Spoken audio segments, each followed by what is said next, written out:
fællesskabet. Et gigantisk tag, et gigantisk spil, og en jubel, der ingen ende vil tage. Det er fuldstændig som at være til en af Danmarks fodboldkampe ved et EM eller et VM. Det, der foregår lige nu her på færgen.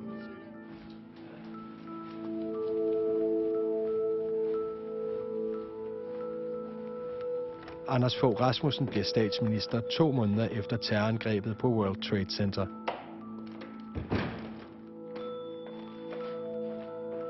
Tre dage efter han tiltræder, har han en telefonsamtale med den amerikanske præsident George Bush.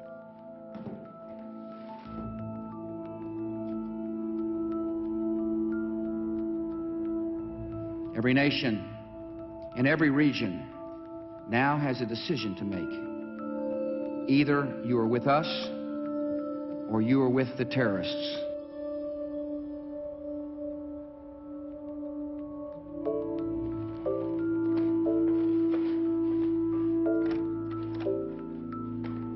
Statsminister Anders Fogh Rasmussen er netop i gang med at orientere pressen.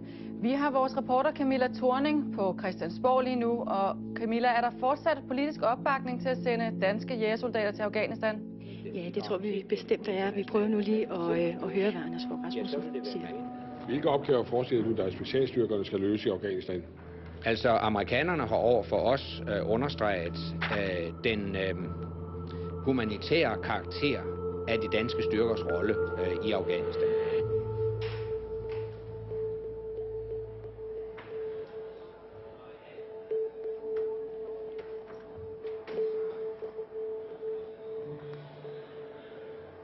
Inden afstemningen udsteder regeringen en garanti til Folketinget. Danmark og USA skal og vil overholde alle Genève-konventionernes regler i Afghanistan. Alle har afgivet stemme. For forslaget stemte 101, 11 stemte imod, og ingen stemte hverken for eller imod. Forslaget til folketingsbeslutning er vedtaget, og det vil nu blive meddelt udenrigsministeren.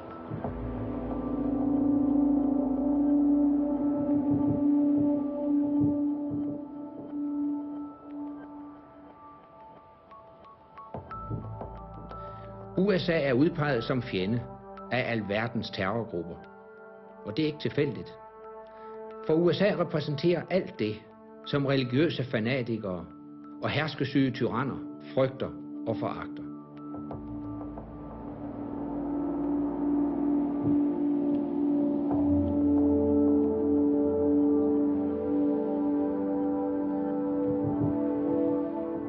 Det amerikanske samfund er bygget på idéerne om personlig frihed, demokrati, menneskerettigheder og religiøs tolerance. I hele den vestlige verden har vi bygget vores samfund op på tilsvarende værdier. Det er disse værdier, vi nu skal værne og forsvare. Det betyder, at Danmark sender soldater og fly til Afghanistan her i begyndelsen af det nye år.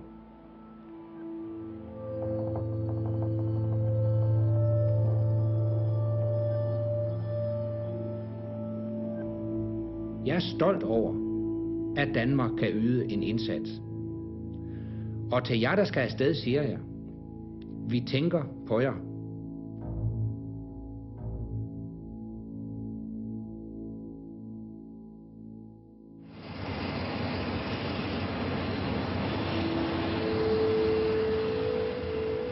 De danske styrker bliver i hemmelighed hentet på flyvestation Aalborg af et fly fra det amerikanske luftvåben. Statsminister Anders Fogh Rasmussen tager personlig afsked og taler direkte til soldaterne.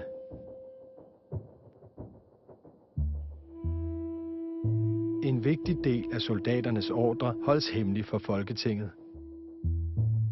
Ingen uden for en snæver kreds i regeringen og forsvaret ved, hvad danskerne har ordre til at stille op med krigsfanger.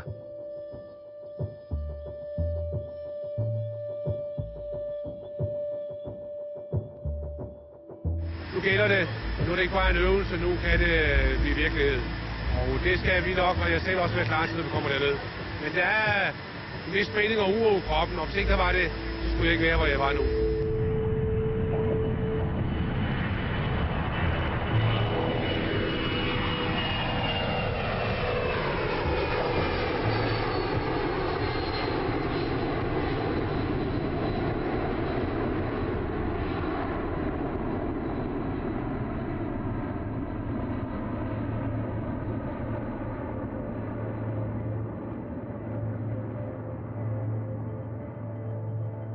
Danskerne bliver indkvarteret på den amerikanske base i nærheden af byen Kandahar i det sydlige Afghanistan.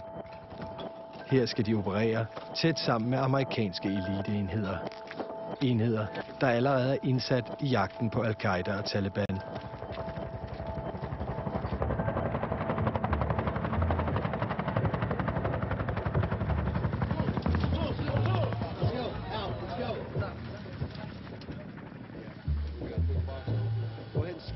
Where are those weapons? Your only choice and your only option before going to Guantanamo, Cuba, is to tell me where those weapons are.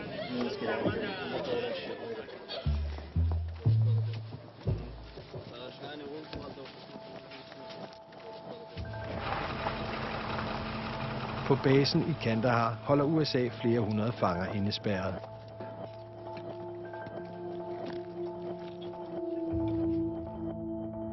En dansk soldat bliver efter en uge i Afghanistan udlånt til den amerikanske fangelejr. Her fungerer han som tolk under afhøringer. Efter kort tid i lejren går tolken til sine overordnede og indberetter, at fanger bliver mishandlet i amerikansk varetægt. Lignende overgreb omtales samtidig i amerikanske medier. Her beretter fanger, der er blevet løsladt fra Kandahar, at de er blevet mishandlet af amerikanerne.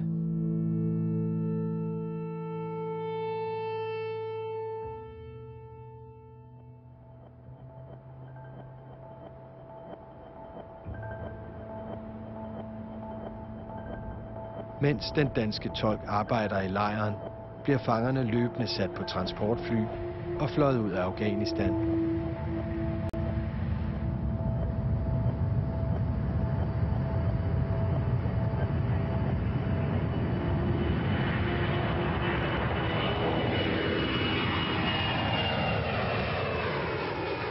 This is a different type of enemy than we're used to, and we're adjusting our thinking to the new type of enemy. USA beslutter, at fangerne fra Afghanistan ikke længere skal være beskyttet af Genève-konventionerne. De kan nu tilbageholdes på ubestemt tid, udsættes for umenneskelige afhøringsmetoder og dømmes til døden.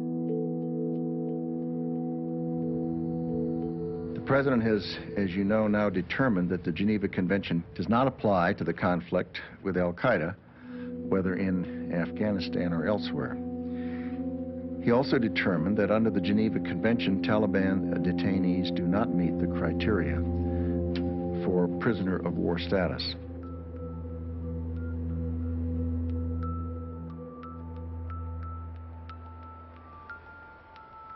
Udenrigsministeriet reagerer med det samme på den amerikanske beslutning. Mandag den 21. januar 2002 kl. 10:30 om aftenen sender ministeriets direktør en fax til statsministeriets departementschef Niels Bernstein. I faxen understreger Udenrigsministeriet, at fangerne skal beskyttes efter Genève-konventionerne. Danmark kan kun deltage i krigen, så længe reglerne overholdes. Ikke bare af Danmark, men også af USA. Trods Udenrigsministeriets advarsel fastholder regeringen gentagne gange, at USA behandler fangerne korrekt. Selv efter fangerne har siddet indespærret på Guantanamo i mere end et år, støtter statsminister Anders Fogh Rasmussen fortsat USA's beslutning. Det vi føler os trygge ved, det er, at amerikanerne behandler de tilbageholdte fanger på Guantanamo-basen efter de principper, der gælder i den 3. Genève-konvention om behandling af krigsfanger. Og det er fuldt tilfredsstillende for den danske regering.